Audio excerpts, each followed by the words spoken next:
ये मूवी एक 17 साल की लड़की लीजा मैकवे की ट्रू स्टोरी पर बेस्ड है, जो कि एक बहुत ही बड़े डिजास्टर का शिकार हो जाती है। पर इससे भी बुरा तो तब होता है जब उसकी फैमिली उसका साथ छोड़ देती है और उस पर बिलीव तक नहीं करती।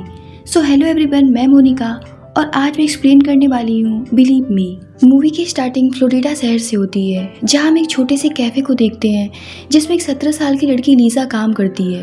वो सभी कस्टमर्स को बहुत ही अच्छे से ग्रीट करती है और इन सभी चीज़ों से उसके बॉस उससे बहुत ही ज़्यादा खुश होते हैं। लीजा अपना काम ख़त्म करके रोज़ की तरह अपने घर जा रही है। तब हम उसके चेहरे पर एक उदासी और डर देखते हैं। सभी काम करने के बाद में जब अपने घर जाते हैं तो उनके चेहरे पर एक स्माइल होती है। पर लीजा के लिए उसके घर का मतलब कुछ और ही था, क्योंकि वो उसके लिए एक नर्क से कम नहीं था। रास्ते में उसके साथ होने वाली गलत चीज़ों के बारे में वो सोचती है, जिसमें हम एक आदमी को देखते हैं। अब ये आदमी कौन है ये तो हमें जल्दी पता चल जाएगा। तभी अचानक से उसी सुनसान रास्ते में लीजा की नज़र एक ब्लैक कार पर पड़ती है, जिसे देख करके वो काफ़ी घबरा जाती है और साइकिल की स्पीड तेज करके उससे दूर भागती है और सीधा अपने घर जाकर के रुकती है, जहाँ हमें पता चलता है कि ये लीजा का घर नहीं है। वो अपनी नानी और उनके बॉयफ्रेंड मॉरिस के साथ में रहती है। मॉरिस वही आदमी है जिसके बारे में लीजा अभी कुछ देर पहले सोच रही थी। जहाँ मॉरिस उसकी नानी को फाइनेंशियली सपोर्ट करता है, बदले में उसे हर रात लीजा के रूम में एंट्री मिलती है। एक दिन लीजा इन सभी चीज़ों से परेशान होकर के सुसाइड नोट लिखती है, पर उसके अंदर इतनी हिम्मत नहीं होती कि वो अपनी जान दे दे। यहाँ हमें एक बात और भी पता चलती है कि लीजा को 14 साल की उम्र में ही उसकी मदर ने उसे अपनी नानी के पास में भेज दिया था। लीजा को आज तक यही लगता है कि उसकी नानी की फाइनेंशियली कंडीशन बिल्कुल भी सही नहीं है, इसीलिए वो अपनी पूरी की पूरी सैलरी अपनी नानी को दे दिया करती है ताकि उन्हें मॉरिस की मदद ना लेनी पड़े। लेकिन उसके इतना करने के बावजूद भी चीज़ें आज तक नहीं बदली। दूसरे दिन लीजा अपने सिस्टर से बात करती है, जो कि उसकी मदर के साथ में रहती है। लीजा अपने सिस्टर से कहती है कि वो यहाँ पर नहीं रहना चाहती, और जब लीजा अपनी मदर से ये सारी बातें बताती है जो कि उसके साथ में घट रही हैं, ये सब सुन करके उसकी मदर उससे ये कहते हुए फ़ोन को रख देती हैं कि उसे वहीं पर रहना होगा उसकी नानी का ख्याल रखने के लिए, चाहे जो भी हो जाए।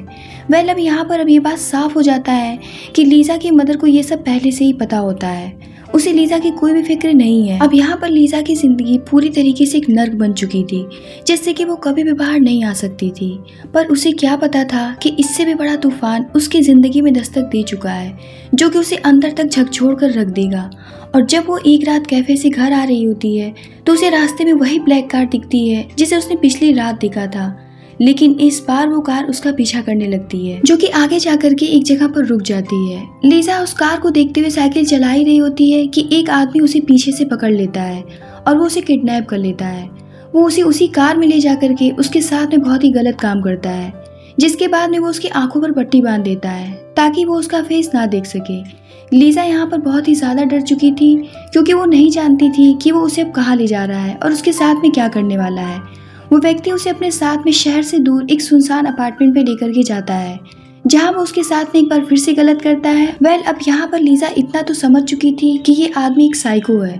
वो सोचने लगती है कि ये सब तो उसके साथ में पहले भी हो चुका है उसके नानी के घर पर यहाँ उसके लिए सबसे ज़्यादा इम्पोर्टेंट है उसका जिंदा रहना। वो यहाँ से निकलना चाहती है, इसीलिए वो उस व्यक्ति से बहुत ही प्यार से बात करती है और उसे बार बार सॉरी कहती है कि ज़रूर उसकी लाइफ में कोई ऐसी लड़की रही होगी जो उसे समझ नहीं पाई और उसके साथ में अच्छे से ट्रीट नहीं किया, इसीलिए वो ऐसे काम कर रहा है। पर वो एक बहुत ही काइंड हार्टेड इंसान है।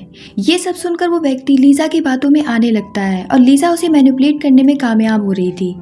दूसरी तरफ लीजा की घर ना आने पर उसकी नानी उसकी मिसिंग रिपोर्ट लिखवाने के लिए जाती है, जहां पुलिस अपनी इन्वेस्टिगेशन शुरू कर देती है। जहां पुलिस सबसे पहले लीजा की मदर के घर जाती है तो उसकी मदर कहती है कि हो ना हो वो अपने बॉयफ्रेंड के साथ में भाग गई होगी। ये सब सुनकर पुलिस ऑफिसर्स वहां से जाने लगते हैं तो लीजा की सिस्टर उन्हें रोक करके कहती है कि लीजा कभी भी भाग नहीं सकती, वो ज़रूर बहुत ही बड़ी मुसीबत में है। दूसरी तरफ कुछ ऑफिसर्स लीजा के कैफे जाते हैं जहाँ वो काम करती है, तो वहाँ से उन्हें पता चलता है कि लीजा एक बहुत ही रिस्पॉन्सिबल और मेहनती लड़की है, वो ऐसे काम कभी भी नहीं कर सकती। अब सीन शिफ्ट होता है उसी अपार्टमेंट पर, जहाँ पर लीजा की आंख पर पट्टी बंधे होने के बावजूद भी वो वहाँ की सारी चीज़ों को एब्जॉर्व कर रही होती है और अपने माइंड में सेट कर रही होती है। और जब वो व्यक्ति उसके क्लोज जाता है तो वो उससे बात करने की कोशिश करती है, जिससे उसे अंदाज़ा लग पाता है कि ये आदमी पूरी तरीके से दिमागी तौर पर पागल है। वो उसके चेहरे को बार बार छूती है ताकि उसे ये आइडिया लग सके कि आखिर वो दिखता कैसा है। लीजा उस व्यक्ति की बार बार तारीफ करती है कि वो एक बहुत ही अच्छा इंसान है, ताकि वो उसका भरोसा जीत सके। यहाँ पर वो उसे अपने बीमार पिता की झूठी स्टोरी भी बताती है कि उसके अलावा उनका इस दुनिया में कोई भी नहीं है, ताकि वो उस इंसान से थोड़ी बहुत सिंपैथी पा जाए और वो उस पर रहम खाकर उसे जाने दे। लेकिन वो उसकी बातों में इतनी जल्दी तो नहीं आने वाला था। लेकिन एक पॉइंट पर आकर वो उसके हाथ को खोल देता है। पर लीजा ये बात अच्छी तरीके से जानती थी कि उसके एक गलत कदम उठाने पर वो आदमी उसे शूट कर देगा, क्योंकि वो उसके साथ में 24 घंटे रहता था। अब लीजा धीरे धीरे करके अपनी मौजूदगी के सबूत उस घर में एक एक करके छोड़ना शुरू कर देती है। वो अपने हेयर पिन्स को निकाल कर उसके बेड के नीचे फेंक देती है, जिसके बाद में वो बाथरूम जाने का बहाना बनाती है और वहाँ पर लगे मिरर पर अपने फिंगरप्रिंट्स को लगा देती है। तभी उसे बाथरूम में एक शूज दिखता है जिसका कलर और लोगो वो याद कर लेती है। अभी वो ये सब कर ही रही होती है कि उस आदमी को पता चल जाता है कि लीजा ने बाथरूम को अंदर से लॉक कर लिया है। इसीलिए वो गेट को फोर्सफुली खोलकर अंदर जाता है। पर लीजा यहाँ पर नॉर्मल रिएक्ट करती है। वो ऐसा प्रिटेंड करती है कि उसे उसकी बहुत ही ज़्यादा फिक्र है। और एक रात जब वो इंसान सो रहा होता है तो लीजा चुपके से उठकर कॉल लगाने की कोशिश करती है, क्योंकि उसे पहले दिन ही ये अंदाजा लग गया था कि इस घर में एक टेलीफोन है। पर इससे पहले कि वो कॉल लगाती वो आदमी जाग जाता है और वो लीजा को पकड़ लेता है। वो उससे कहता है कि तुम बहुत चालाकी दिखा रही हो।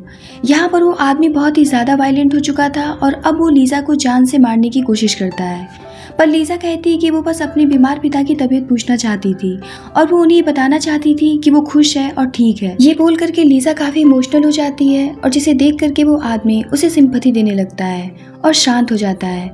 ऐसी कंडीशन में लीजा को सिर्फ और सिर्फ अपनी बहन की कही हुई बात याद आती है कि चाहे जैसे भी हालात हो कभी भी गिव अप मत करना।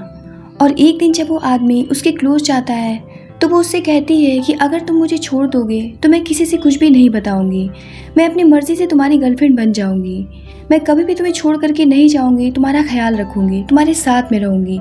ये सब सुन करके वो पागल आदमी लीजा से बहुत ही ज़्यादा इम्प्रेस हो जाता है और उसे छोड़ने के लिए तैयार हो जाता है। वहीं दूसरी तरफ फ्लोरिडा पुलिस डिपार्टमेंट को एक सीरियल किलर के बारे में पता चलता है जिसने पिछले 6 महीने में कई लड़कियों को जान से मारा था। वो आदमी भी ये न्यूज़ देख रहा था तो उसे ये लगता है कि यही सही समय है लीजा को छोड़ने का, क्योंकि पुलिस तो इतने बड़े केस को सॉल्व करने में बिजी है। वो ऐसे छोटे मोटे केस पर ध्यान नहीं देगी और वैसे भी लीजा ने तो उसे देखा भी नहीं है जिससे कि वो उसे पहचान सके। यही सारी चीज़ें सोच करके वो लीजा को अपनी कार से एक सुनसान जगह पर लेकर के जाता है और वो यहाँ पर फिर से अपना माइंड चेंज कर लेता है और लीजा को शूट करने की सोचने लगता है। मगर लीजा उससे कहने लगती है कि मैं तुम्हारी गर्लफ्रेंड बनना चाहती हूँ, मैं तुम्हारा ख्याल रखना चाहती हूँ, प्लीज़ मुझे मत मारो। जहाँ वो साइको आदमी लीजा की बात पर पिघल जाता है और वो लीजा से कहने लगता है कि अगर पुलिस तुमसे पूछताछ करे तो तुम उनसे कहना कि मैं काला दिखने वाला मोटा और एक शॉर्ट हाइटेड आदमी था। इतना बोल करके वो लीजा को वहीं छोड़कर वहाँ से फरार हो जाता है। लीजा भी वहाँ से भागती हुई अपने घर आती है, जहाँ वो अपनी नानी से बताती है कि उसे एक आदमी ने किडनैप कर लिया था। लेकिन उसकी किस्मत इतनी खराब थी कि उसकी नानी उसकी बातों पर बिलीव तक नहीं करती। अब जैसा कि उसकी नानी पुलिस में रिपोर्ट की थी तो वो पुलिस को कॉल करके उन्हें लीजा के वापस आने की खबर देती हैं। उन्हें ऐसा लगता था कि पुलिस भी लीजा की बातों पर यकीन नहीं करेगी, पर इंस्पेक्टर लीजा से एक बार बात करना चाहते थे और वो ये जानना चाहते थे कि आखिर उसके साथ में हुआ क्या है। जहाँ लीजा उन्हें सब कुछ बताती है जो भी उसके साथ में हुआ है, लेकिन यहाँ पर भी उसकी बातों पर कोई भी यकीन नहीं कर रहा था। उन सभी का यही कहना था कि अगर उसके साथ में गलत हुआ है तो उसके बॉडी पर कोई भी निशान क्यों नहीं है, और अगर उसके हाथ पैर खुले हुए थे तो वो वहाँ से भागने की कोशिश क्यों नहीं की या फिर चीखी चिल्लाई क्यों नहीं। जिस पर लीजा कहती है कि वो आदमी पूरा का पूरा साइको और मेंटल था। उसके पास में एक गन भी थी जिससे कि वो मुझे मारने की बार बार धमकी दे रहा था और इसीलिए उसने कोई भी रिएक्ट नहीं किया ताकि वो अपनी जान बचा सके। मगर ये सब सुनने के बाद भी उन ऑफिसर्स को लग रहा था कि लीजा ये सब मीडिया अटेंशन पाने के लिए कर रही है। वहाँ 2 लेडीज़ पुलिस ऑफिसर को तो ये तक लगने लगा था कि लीजा इस टाइप के टीवी शोज़ को बहुत देखती है, इसीलिए वो उन्हें इतनी परफेक्ट स्टोरी बता रही है। अब लीजा पूरी तरीके से चुप हो जाती है और टूट जाती है कि उसकी किसी भी बात पर कोई भी बिलीव नहीं कर रहा है। पर लीजा की किस्मत बहुत अच्छी थी क्योंकि उस समय वहाँ पर एक डिटेक्टिव की टीम मौजूद थी जो कि उसी सीरियल किलर वाले केस को सॉल्व करने में लगी हुई थी, जिसने पिछले 6 महीने में कई लड़कियों की जानें ली थी। पर उसके खिलाफ अभी तक पुलिस को कोई भी एविडेंस नहीं मिला था और ना ही कोई पैटर्न था जिसे पुलिस फॉलो कर सके और उसे पकड़ सके, जिसकी वजह से पुलिस के लिए केस सॉल्व कर पाना एक चैलेंज बन चुका था। दूसरी तरफ लीजा को इस तरीके से चुप देखकर वो लेडी ऑफिसर डिटेक्टिव लैरी की मदद मांगती है। जहाँ लैरी लीजा के पास जाते हैं पर वो बिल्कुल खामोश थी और अब वो किसी से भी बात नहीं करना चाहती है। पर लैरी अपने पॉकेट से अपनी बेटी की तस्वीर निकालकर उसे दिखाते हैं ताकि लीजा को अपनापन फील हो सके और वो खुलकर उनसे बात कर सके। वो लीजा से कहते हैं कि तुम्हारे साथ जो भी कुछ हुआ है तो मुझे एक एक करके सब कुछ बताओ। जहाँ लीजा उन्हें सारी बातें बताना शुरू करती है, जैसे कि उस आदमी के पास में एक ब्लैक कार है जिसमें रेड कारपेट लगी हुई है, उसके घर में 22 सीढ़ियाँ हैं, उसके कार के अंदर मैग्नम वर्ड लिखा हुआ है, उसके घर में एक वाटर बेड है, वो आदमी गोरा है और लेफ्ट हैंडेड है, उसके पास में एक गन है।